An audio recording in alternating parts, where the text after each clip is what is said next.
70% of those tariffs go to Brussels. And it's our poorer households who pay for that through more expensive food, clothing, footwear. Lisa, where's Lisa O'Carroll? Lisa O'Carroll, she's the Guardian newspaper's Brexit correspondent, originally from Roscommon, so the link is strong.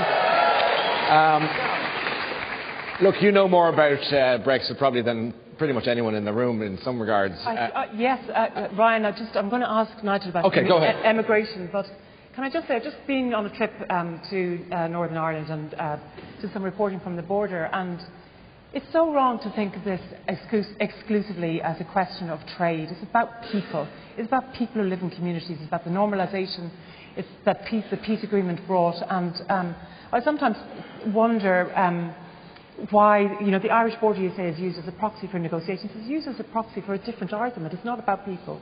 But immigration, Nigel, I want to ask you, you are in a room full of immigrants, 1,200 of us, or from migrant families. Immigration was... Where from? Ireland. I think there's a rather different relationship there. We've had a common travel area for almost 100 years. So I don't regard people from Ireland as migrants in any way at all. We've got a shared history, a complex shared history, and we've had 100 years of a common travel area. And it's worked really well. Okay. I'm just going to finish. It's worked really well. Nigel, so don't try and cause problems when they don't exist. Nigel, I'm making a point. You're in a room full of migrants. Is that right? Some people who came to this country in the 1950s and 1960s had a terrible time. They weren't respected. They were considered stupid, backward, uncultured. Thankfully, that has changed. We are welcome, and we are deeply we are valued, etc. What I want to ask you is, what about the new Irish, the Romanians, the Bulgarians?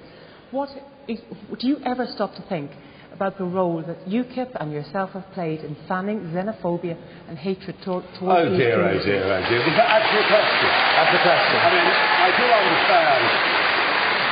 I do understand that you work for the Guardian, so clearly it was going to come with a bit of a slant.